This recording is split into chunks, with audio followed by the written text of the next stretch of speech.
Hello and welcome to episode 3 of Jermyn Street Theatre's Prompt Corner. My name's Ciaran Walsh and I'll be hosting the episode today. We've got 4 brilliant guests for you to talk about writing and developing plays. So enjoy. So welcome everybody. First of all, I think should we just go around and say hello and say who we are? Is that all right? Should we start with you, Gail?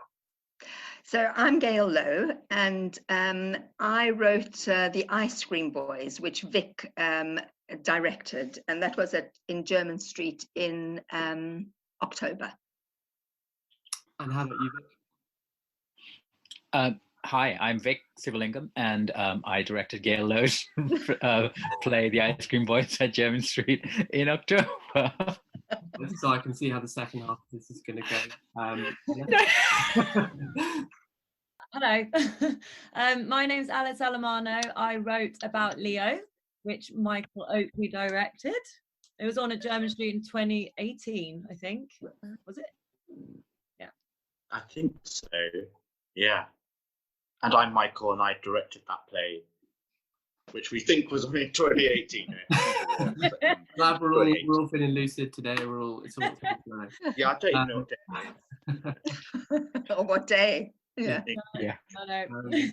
So I thought today we'd talk a little bit about developing plays, 2 writers, 2 directors, and we'll talk about the sort of how plays go from that sort of very first idea, as it were, that first seed of what kind of appeals to you guys as something that could be a play, and how we go through that process and eventually bring something to stage.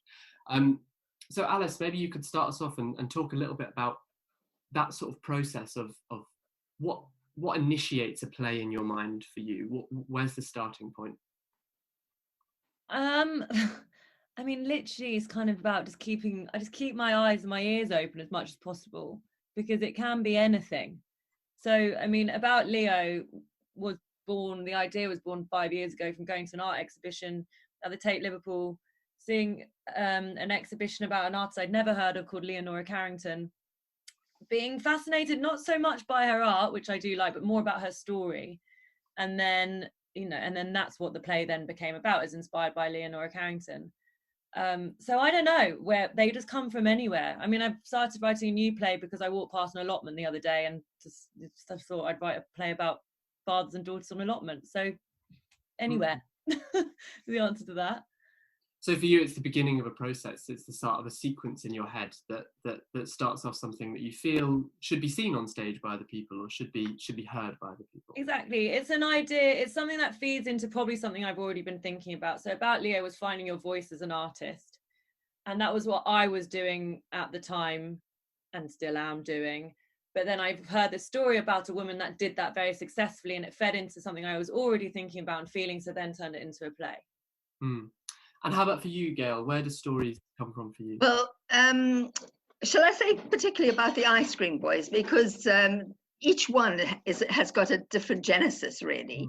But with the Ice Cream Boys, I was told that Ronnie Casseroles, who is a very well-known activist from South Africa, and who actually was the Minister of Intelligence in Mbeki's government, after Mandela, and that he had seen a play of mine in South Africa called Blonde Poison, and he was very, very complimentary. So I kind of, everybody knew about Ronnie Casseroles, and I'd never heard of him because I'd left South Africa, over 40, in fact, yesterday it was 44 years, a long time. So I looked him up and I read a lot of his stories, and one of his books, not stories, his books, and one of his books was about Jacob Zuma and his relationship with Jacob Zuma. And I thought that's a really interesting story. Jacob Zuma, this arch corrupt, dreadful man, and the good guy, the communist, the man with great integrity. And I decided to kind of make it into a play where they both get together and talk, even though, in fact, they don't have anything to do with each other, because Casseroles is massively against Zuma. Anyway, so that was the idea. And I have to say, it was the most difficult play I've ever written, but that's going to come in later, I think. That's when Vic, the hero, comes into the story. Well, perhaps, Vic, you could talk about that. I mean, so if you go from a place of having an idea, having something to want to write about, where does it where does it change to becoming a piece of theatre? Where does it change to becoming something that you guys as directors can engage with? I think it's an interesting question, really, because for me anyway, with this play, I kind of came to it a little bit later in the process, because Gail had already gone through a couple of iterations of it, and it went from her original idea into something a little bit more put together in a way. It had a form of a play, and so by the time I read it, Tom Littler, artistic director of Jermyn Street, obviously, sent it to me and said, would you be interested? And I said, yes, absolutely. I think there's some really interesting things here. There's this. I'd love to chat with the writer to see where it came from, and I think there are bits that need a little bit of fleshing out, but and so I just thought that it would be good to have a conversation with the writer. There's something really interesting about dramaturging work. I mean, I don't consider myself a writer. I like being in the theatre primarily because I like being in a room with other people, and other people can, we sort of hive mind type collective work. So writing, I think I've always seen as something a little bit more solitary. And so, the idea that I would come in and as Gail very kindly said, save the day is not quite true, because it's bouncing ideas off each other. When I read it, I had, particular interesting thoughts about particular characters and situations. And then I think the first, in a way, it's not a hurdle, but the first negotiation is whether you and the writer, decide, can get along and see what your relationship with each other is going to be. Because on some levels, you are both co-parenting this thing, which in this child, the writer begins the process of it, and then it gets handed over to some extent to the director, and then that gets handed over to the actors, and then that gets handed over to the audience. So coming into that point, it's important for me, I think, that the writer and I have a sense of, we don't have to agree, but we certainly need to be able to trust each other enough to know that anything that we disagree upon is based on the work. For sure. And how is that relationship for you, Michael, that relationship between that Vickers so wonderfully expressed, between writer and director, that sort of handing over but always kind of being in joint partnership of something, of a piece of work? How did that particularly manifest itself for About Leo with Alice?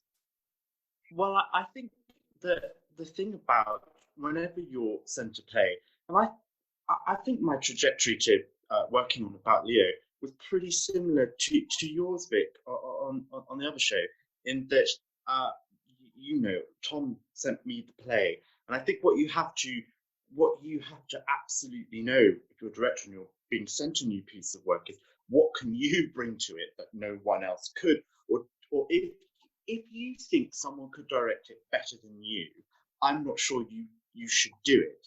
Now, for me, where I was very lucky is I'd actually seen the same exhibition that Alice had seen of Leonora Carrington by pure coincidence, because I was doing a job in Liverpool at the time, and the woman I was staying with worked at the Tate and said, do you want to go and see this exhibition? Oh yeah, I've got nothing to do this afternoon. And so by pure chance, we got immersed in that world. So when it landed on my desk, or I got the email, I was like, oh my gosh, I'm actually one of the few people that know about her, which instantly kind of made me go, oh, maybe this is a sign, maybe this is something I could do, because I already know a little bit about it. And Alice, we met, didn't we? And had a long kind of chat, and then it went from there. And I suppose the relationship is what, because the play had been developed quite a lot before I saw it, and I don't think you did many rewrites after that, did you? Before we went into rehearsal? Not really, just a few small ones, yeah. Yeah, so it was already in a sort of state where you could start rehearsing it. And I guess what became the biggest conversation between us at the beginning to start that relationship of is the type of production it was going to be, what it would look like, what it would feel like. I didn't do a lot of work on developing the piece at all. So I kind of, that's a luxury really, because then you can go, this is what I think the production should look like, and you just make sure the writer doesn't sort of do a funny face. Sometimes you get that, but you know, that's the thing, isn't it? You have to know I couldn't write that play. I wouldn't know how to write it. So you have to trust that your skill is absolutely going to complement the skill of the writer, and somehow together, as Vic expressed so brilliantly, you kind of co-parent it, and the thing gets created. And like parents, I can't remember any arguments or disagreements at all. No. Alice may correct me on that. But you kind of go on the journey and sort of do the best you can to bring it about, really. Mm. And so you mentioned that Alice, the script had been in development before it came to you, Michael. What was that process of development pre a director being attached to it? What does that entail? How, do you show your script to people? Do you send it to people? Do you? Yeah, I mean, so that was my first play I'd ever written, and so I was sort of helped along the fact that I was just writing it without any expectation, which I'd say is kind of was the easiest thing. And then it was about sending to people and getting feedback, which I did, and then it was sent through Eleanor Wilde, who ended up being in the play. She sent it to Tom. She's worked with Tom before, and Tom liked the idea, but it was actually very different before. And then before that first iteration I sent to Tom was quite different to what it ended up being. And through conversations with Tom, who liked the story and some of his ideas, I then incorporated it. So it's basically set in two different time periods, one in the 40s and one modern day. And before I had it, first act, old times, second act, new times. But he had the idea of just like, go away, don't think too much about it, just chop it up and splice it all together. So we flip-flop back and forth. And so I did that. I went away for, a weekend or something off to a cottage in the middle of nowhere and just did it without thinking about it, and kind of thought, this is pretty messy, I don't know if it's going to work. And then that was the script. Well done. And actually, you did a little bit of that when I got the script. There was seeing you, because I remember we talked about the double time, and you spliced it that way. And then there was a moment we tried something else. And, that scene should come before that scene. Yeah. It felt completely unlocked the play and made it work. And so it was just a little tweak at the end, and then you had it. I felt. Yeah, it definitely helped then seeing it being that I never heard it out loud until it was actually being rehearsed in the room. Wow. And then that's when I could see that those sort of things that needed work. Yeah. And so Gail, what's the process for you in terms of, as Alice says, like hearing stuff out loud presumably helps quite a lot? Oh, absolutely, it does. There's no question about it. I mean, with different plays, different things happen. Very often, I can write a play, and I have written a play in, a week, 10 days, and that's the script. But with the Ice Cream Boys, it was very different. It was very, as I said before, it was very hard to get it right. And in fact, I didn't hear it until we had our first rehearsal. Isn't that so, Vic? I mean, yeah, there wasn't ever a time. But what I did was that I worked originally after my very first script. I worked with a dramaturg who directed a lot of my other plays, who felt that it needed to be very different, as Vic was saying earlier. And then when Vic came, he kind of looked at that first script, the first script that I had written, which included elements that he thought were missing from the script, and then he incorporated it, or spoke about how it could be incorporated, which actually made it a much better script and a much it was much tighter.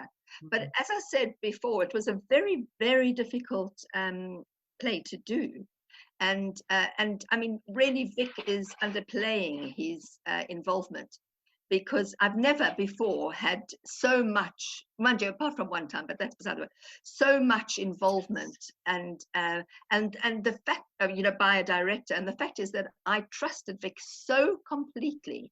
I was so happy to have him helping me make sense of this thing and getting it into shape, that I was so happy to just let him in to co-parent, as he said, and to take this major role in it.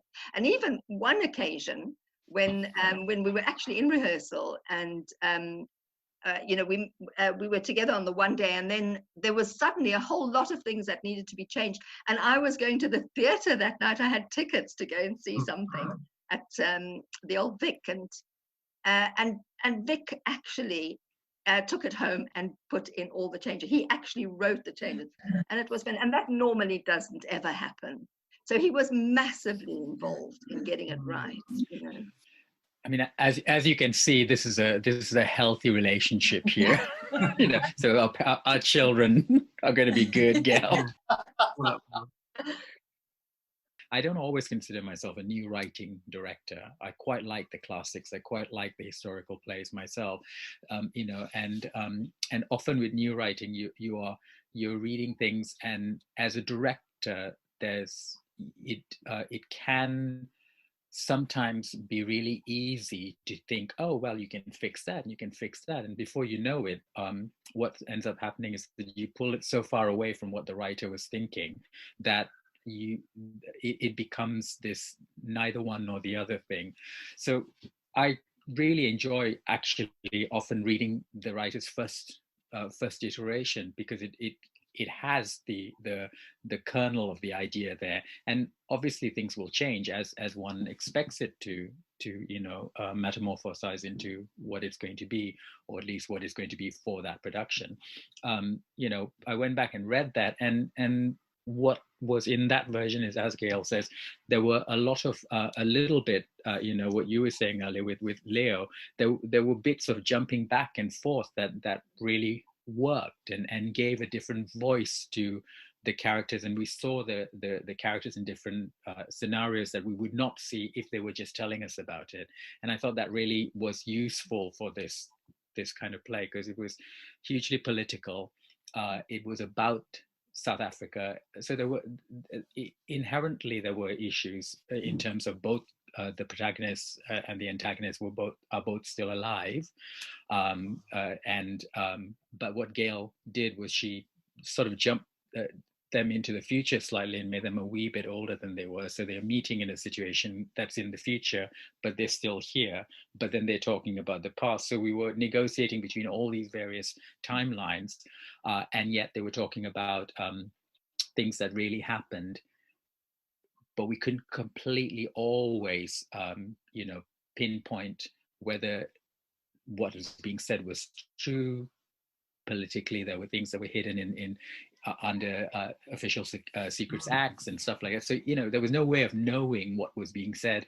Not all of it, anyway. Some things were in the public domain, and the things that were in the public domain, we were really clear that we couldn't mess with, actually, because I think South African history, political history, is quite fresh. I mean, when we did it, it was around the 25th anniversary of the end of the apartheid, wasn't it? I think so. It's 94 to 2019. So it was kind of an interesting thing to work on. There was a lot of threads to sort of unravel and then tie back again. Yeah, you raise a really interesting point, and the way in which you all talk about, right, in terms of threads that you're unraveling, or something that you're wrestling with, or something that you're trying to work out. It's such an amazingly emotional language you're using to speak about your participation in wherever the play is at a particular time.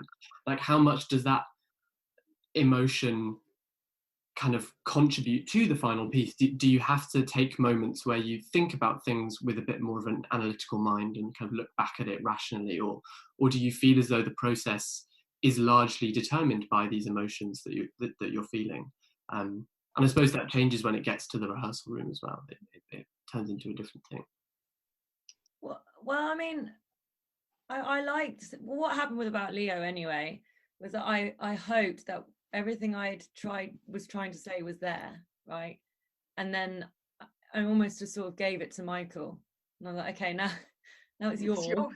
Yes, it was extraordinary, because you weren't really in rehearsals that much for About Louw, sort of, and so we very much felt, gosh, we've got responsibility now of telling Alice's, or the story Alice wants to tell, which was also Leo's story as well. So you're sort of kind of honouring two things, I think, and so I think rehearsal. And what I also found extraordinary was, and I do. This is just a personal thing to me.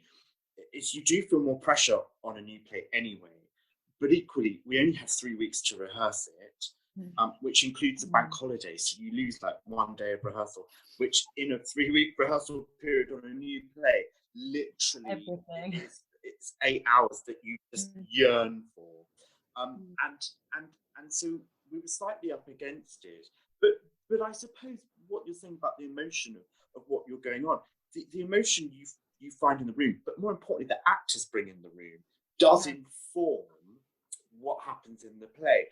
And actually, there was quite a lot of rewrites, actually, in About Leo. They were quite subtle and they were quite small, but they made huge differences to, actually, the thing you're talking about, the emotional arc of the play, actually. And actually, because of the two time frames, I rehearsed quite separately. But when you bring those two together, you find the emotional arc of the story has to be one thing, not two. So it was quite difficult to say, actually, I think that scene where the emotional kind of outpour has to be here. So this scene, perhaps we have to pull back a bit, whereas when we rehearsed it separately, we felt we should go for it, but actually to make the next scene work, we've got to make that scene work. So it was quite full on process, I remember. I probably not answered your question very well, but it sort of came from, I suppose, so much came from the actors in About Leo, more so than any other new play I've worked on. They were very passionate, that group of actors, about what they really felt should be the core of their characters. And that was actually rather wonderful because it felt very collaborative, but we were up against it time-wise, I seem to remember. Yeah, I remember that, and I remember that being almost kind of a mix. Because I began as an actor, and then I've started to write instead. But part of my reason also wasn't being in the room because I remember as an actor being so freaked out if the writer was in the room and how much pressure that is. So I sort of, had that in mind. But also seeing this happen and having new writing and giving that to these actors, they were so exactly what Mike was saying. It's like but they wanted to connect in the way they could connect, so they knew how to connect to it. And so therefore they could actually have their own imprint on the play. And I loved that because I was like, okay, this is organic and these are real human beings who are impersonating these people. Let's go with it. Okay, if that makes more sense to you, let's change it. I don't, whatever's going to work and whatever feels best for you as the actor telling the story, as well as me as the writer, and sorry, as well as Michael the director directing the story. I kind of loved how all of those different angles came into one 3-week mess and then came out. It's really interesting, this idea of being an actor who becomes a writer. I'm sure that you're at a real advantage being an actor first. I hope so. I don't know. I don't know, but I think just maybe, from the experience of what reading scripts and what I want to see and what helps me, I guess, from that angle. Yeah. Excellent. For sure. I mean, like having that different perspective, I suppose, is the really important thing in that, isn't it? Having the ability to see something from different sides. And I suppose that's what these relationships between you guys bring out, being able to see something from an insular perspective as a writer, and then from a collaborative perspective as a director, sort of thing. And I suppose it's really interesting, Alice, you speaking about like pressure in a situation like that. Do you guys feel pressure to give dues to what the other has done throughout the process, or is it? I mean, these sound like very amicable relationships, but has it ever got pressurizing for you? I mean, just from my point of view, I don't know if you normally stay in rehearsals, Alice, but I tend to be very little in rehearsals. And in fact, all of our Vic and my working together was. It kind of bled into the rehearsals because we hadn't really got the script ready, as well as we liked it. So in fact, the first week was very much changing the script, wasn't it? Which, as you say, Michael, if you've only got 3 weeks, it's a really hard thing. You want to have the script at the outset, and that was problematic. But nevertheless, Yeah, I mean, so I'm very, very anxious. If I'm sitting in a rehearsal room, I don't say a word. I think I'm very good like that. I would never say anything other than afterwards to the director, you know, on the quiet. I would never say anything in front of the actors to even have the possibility of diminishing his authority, because the director is the boss in that situation. And I feel that very strongly. I don't know whether He's the the actors god. will agree to that, No, but yes, I'm not sure. I'm not sure actors would agree with yeah. that. I didn't see about Louw, but we had a quite an interesting situation, because our cast was very small. It was effectively a two-hander with a third character who played a multi role, and whose stage time was actually maybe about a third of the entire time we were on stage. So it was carried by two people.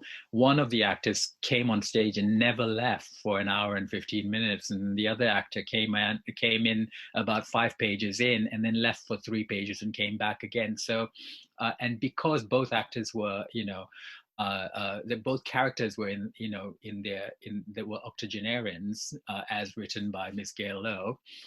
Our actors weren't, but nonetheless, they were mature actors who knew how to work in a room, and we lucked out actually with our actors, because they were both of them brought to the process something quite different, that gave both characters quite interesting things. I mean, the real people as such, the two characters, the actual people are so clear about who they are and where they stand as the world sees them politically, and in a way, I think part of the collaboration with me and Gail was me constantly going, yes, but why are they in the room here to be yelled at all the time? And then Gail going, but they would, and me going, yes, but would they?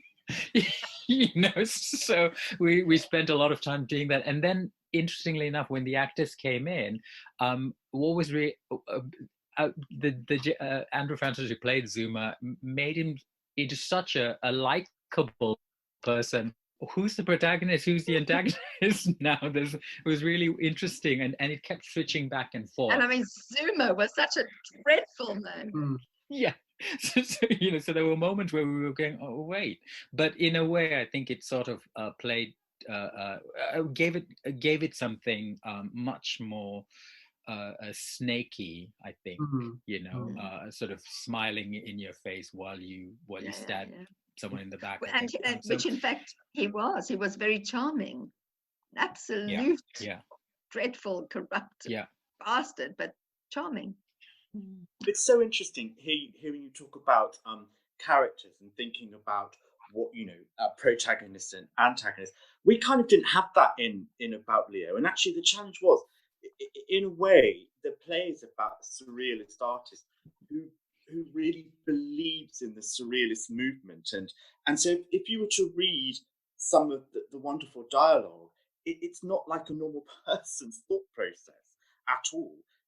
This, which Alice captured so well, was Leonora's utter conviction about the world and who she was and her place in it and what she represented.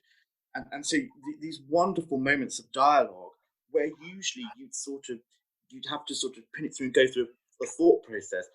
Getting into Leonora's brain was absolutely incredible, because it was like a stream of consciousness that has nothing to grip onto, which was a huge challenge in a rehearsal process for the actors because they couldn't do a logical thought pattern. They had to learn it and really get to grips with it and make it mean something for them.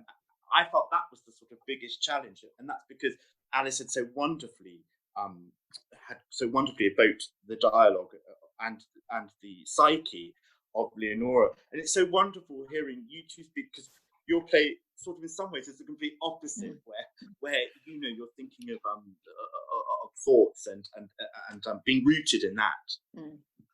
And do you think that sort of thing comes down to like directorial choice, or who you are as a director when you see a script for the first time? Is it what do you guys look for? Do you look for things like characters and structure, or do you look for, as Michael's just said, dialogue and like the language that you want to see in a rehearsal room, or are those the things you work on later? What's the kind of, or is it different every single time? Good story, isn't it? Yeah. First and foremost. Yeah, I think if it you know, you read it and it leaps off the page and you go, I can see this. It's the first thing that strikes me, and then you go back and you do all the work on it and you get the detail and stuff. But initially, you know, if there's more that I can see than not, then you know, that's the thing that hooks me, I think. And so I suppose at the moment, telling stories is becoming a little bit more difficult. We were mentioning a little bit just before we started recording about teaching and that sort of thing. So how are you guys all coping at the moment in terms of telling stories being the thing that you do a lot of the time? How are you managing in this kind of changed period? Well, I mean, the thing is, for me, it's, you know, life is very much the same as it always is, you know. Luckily, in terms of finance, I'm a pensioner, so I'm all right, Jack, you know. But I've just, in fact, I need to speak to you about this. I just yesterday finished the first draft, in fact, today, finished the first draft of a new play about Winnie Mandela, two-hander. Oh, you heard it here first, everyone. I don't always write about South Africa, by the way, but this just happens to be. So yeah, so I'm just carrying on writing as I always do. You know, it's just the same thing. It's quite. I suppose I'm reading a lot of stories actually. In fact, if we're talking about new plays, I'm actually working on a new play that, well, it might go on hopefully in February, March next year. It's still being planned to go on then, but who knows. But I've been involved in that one since it was commissioned, before there was even a first draft. I'm not writing it, but I'm very much involved in the process, and that's really tough because you know, there are some moments I can sort of go, oh, it needs to go that way, but I can't, because I'm not the one writing it. I can't really say that to the writer, and I kind of think the writer has to discover these things themselves and go, yes, that's the direction you should be going, rather than doing that, because you don't know what you're going to you might I don't know, ruin, for you might dismantle something, right? Exactly. Yeah. Because their imagination is better. So I'm working on that. So a new draft comes every few weeks, and work on that. I suppose just reading a lot and being hopeful. I think that's so important right now. You know, when you work in theatre, you're always looking forward. Whenever you write a play, it doesn't exist without an audience. You always think, or directing a play, you're thinking about what an audience might want to see, what story you should tell. And you're always, as a director, envisaging the end result. You're always forward thinking, whether that's a good thing or a bad thing, you know. But life is all about thinking forward. So trying to do that really, and looking at the stories people might want. They might not necessarily be about COVID-19. I'm not sure people really want stories about it right now, because there are so many of them. Please no. And so looking at, yeah, exactly. So looking at what the world might want to escape from that, or to enhance their understanding of it, but not through such a direct line. So just keeping active really in your brain. I am remaining home, keeping active in the brain. It's all those, it's funny that I tutor children online, basically what I've been doing non-stop, but it was Easter holidays, and so I had 2 or 3 weeks of no work, which was actually brilliant, because I'm also forced to stay still. And I just found that being forced to stay still and just write, I had so many more ideas so much quicker than normal, had so much time to develop and explore, because everything else is shut out. And that, you know, that thing you're always told about, you need to give it time and you need to have space. I mean, who has that? I don't. So it was actually enforced upon me, and yeah, it was brilliant. It's over now because Easter's over, so I finished a draft of a new play. Might just want to read it. Good. Well done. Brilliant.